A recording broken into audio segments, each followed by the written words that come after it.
আর শুক্র ও সবর একসাথে দুটো, আল্লাহর শুকরিয়া আদায় করুন এবং সবর করুন। কখন শুকুর আর কখন সবর, দুটোই কিন্তু মানুষের জীবনের সাথে ওতপ্রোতভাবে জড়িত। শুকুর কখন? সুখে আছেন কি করবেন? অহংকারী হবেন না।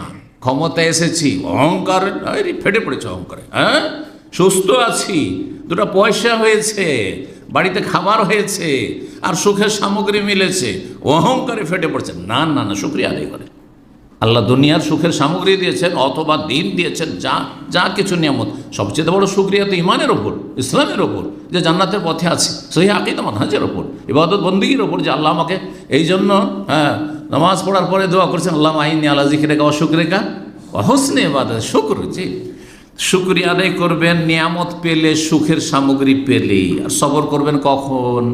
সব সময় নিয়ামত পাবেন না, কখনো নিয়ামত ছিনিয়ে নেওয়া হবে।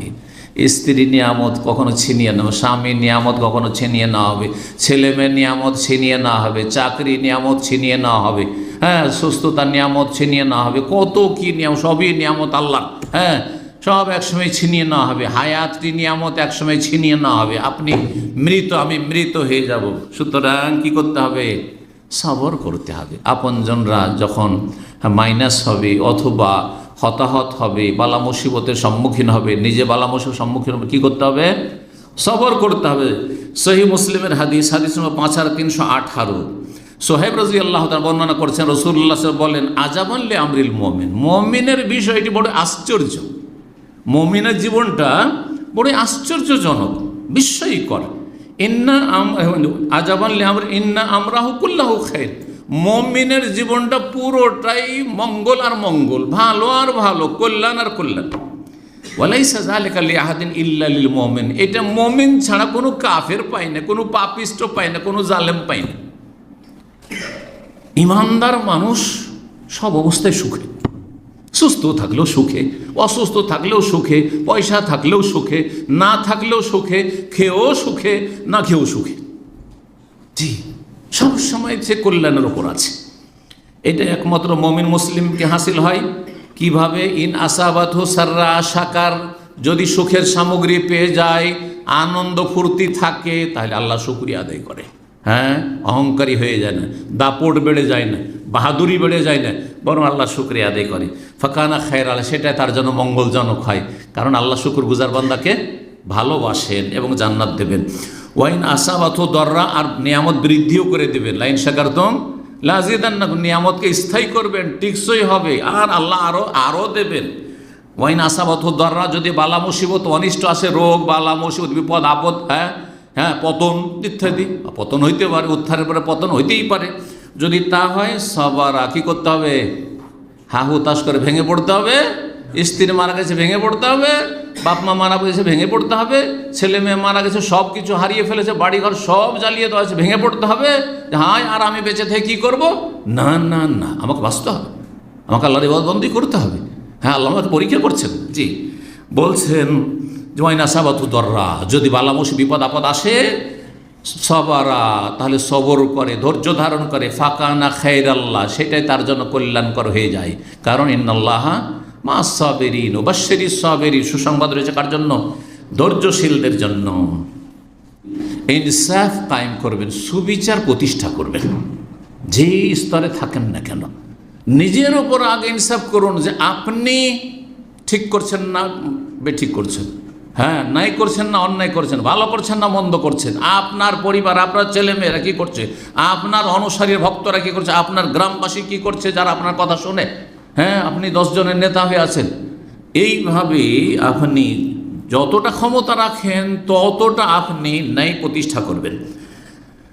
সূরা মায়দা আয়াত নম্বর 8-এ আল্লাহ ইরশাদ করেছেন, ওয়ালা ইয়াজরিমান্নাকুম শানাআনু কওমিন, কোনো জাতির সাথে তোমাদের যদি শত্রুতা থাকে তো সেটা যেন তোমাদেরকে প্ররোচিত না করে। কিসের জন্য?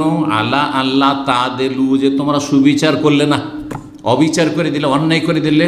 ওরা দুশমন, ওরা আমাদের বিরোধী, ওরা আমাদের অপোজিশন, ওরা আমাদের এই ক্ষতি করেছে, ওরা এই করেছে। সুতরাং যদি ক্ষতি করে থাকে, যদি অন্যায় করে থাকে, যদি জুলুম করে থাকে, আইনের মাধ্যমে পানিশমেন্টের ব্যবস্থা করতে হবে। আইনের মাধ্যমে যারা অপরাধী এখন ধরেন ওই দলেরই লোক, কিন্তু সে কোনোদিন অপরাধ করেনি, কিন্তু আপনি বলছেন যেহেতু ওই পার্টির, সুতরাং লাগাও, আগুন লাগাও, মারো, পিটন। না, এটা ইসলাম অনুমতি দেয় না। ওয়ালা তাজের ওয়াজেরাতুন উযরা উখরা, কেউ কারো বোঝা উঠাবে না। দুনিয়াতেও কেউ কারো বোঝা উঠাবে না। আমার বোঝা আমার ছেলে উঠাবে না, মেয়ে উঠাবে না, আমার পরিবার উঠাবে না, আর আমার ছেলের বোঝা আমি উঠাবো না। ছেলে অপরাধ করবে, তার শাস্তি সে পাবে, আমি কেন পাবো? জি, এটা ইসলাম। জি, আল্লাহর বোঝার তৌফিক দান করুন। যদি কোনো জাতির সাথে দুশ্মনীয় থাকে তবুও তোমরা অবিচার করবে না।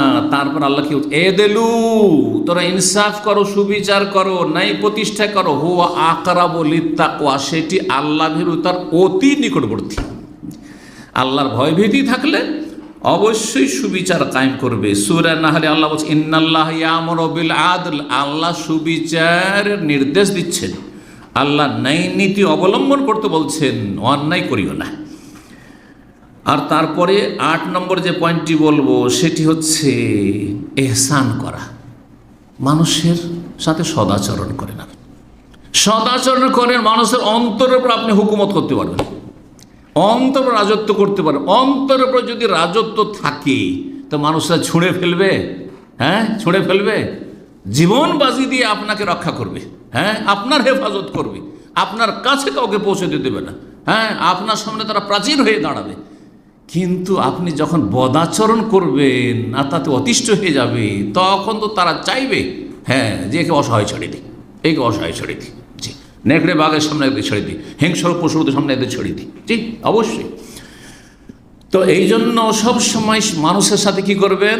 সদ্ব্যবহার করবেন, সদাচরণ করবেন। আল্লাহ থেকে শুরু, এহসানের আমার একটা আলোচনা আছে। প্রথম আল্লাহর সাথে সদাচরণ করতে হবে, রসুলের সাথে সদাচরণ করতে হবে, বাপ মায়ের সাথে অবিল ওয়ালিদাইন এহসান করতে হবে 3 নম্বর। তারপরে আত্মীয় স্বজন যারা যত কাছের তাদের সাথে সদাচরণ, তারপরে যে কোনো মুসলিম ভাই বোন দেশবাসী, তারপরে সারা বিশ্বের যে কোনো মুসলিম, তারপরে যে কোনো মানুষের ওপরে মানুষের সাথে সদাচরণ করতে হবে।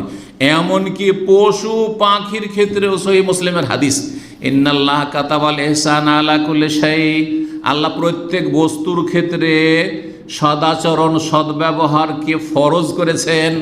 সুতরাং যখন মুরগি জবাই করবে, গরু জবাই করবে, ছাগল জবাই করবে, খাবে, হালাল করবে, সেই জন্য জবাই করছো, আল্লাহ নির্দেশ দিয়েছেন। হ্যাঁ তাহলে ভালোভাবে তাকে কি করো? জবাই করো। হ্যাঁ হত্যা করতে হয় ভালোভাবে হত্যা করো, জবাই করতে হয় ভালো করে জবাই করো।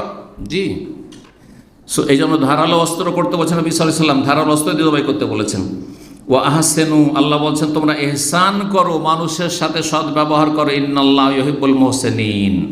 আর আল্লাহ বলছেন সূরা আনকাবুতে 69 নম্বর আয়াতে, ওয়া ইন্নাল্লাহা লামাআল মুহসিনিন, আল্লাহ কার সাথে রয়েছেন? যারা মানুষের সাথে সদাচরণ করে, আল্লাহর সৃষ্টির সাথে সদাচরণ করে, আল্লাহর সাথে সদাচরণ করে, তাদের সাথে আল্লাহ রয়েছেন। আল্লাহ যদি আপনার সাথে আমার সাথে থাকেন তো আপনার আমার কি চিন্তা আছে? কখন আল্লাহ থাকবেন? যখন মুহসিন হইতে পারবেন, সাবের হইতে পারবেন, শাকির হইতে পারবেন, এই গুণগুলি, এই বৈশিষ্ট্যগুলি যখন আপনার মধ্যে আসবে। সূরা হজের 37 আল্লাহ বলছেন ওয়াবাশশিরিল মুহসিনিন, হে নবী তুমি সুসংবাদ দিয়ে দাও আল্লাহর পক্ষ থেকে দুনিয়া আখিরাতে সফলতার। কাকে? মুহসিনিন, যারা যারা সদাচরণ করে, মানুষ সদ্ব্যবহার করে। দুশমন একসময় জুলুম করেছে, সবর করে নেন, আর তার সাথে সদাচরণ করে, তার ছেলে মেয়েদের সাথে সদাচরণ করে, তার আত্মীয় স্বজনদের সদাচরণ করে, হ্যাঁ তার যারা পৃষ্ঠপোষক ছিল, তার পার্টির লোক ছিল, দলের লোক ছিল, তাদের সাথে সদাচরণ করে। এটা কি করবে? তাহলে তাদের অন্তরগুলি জয় করে নিতে পারবেন, অন্তর রাজত্ব করতে পারবেন।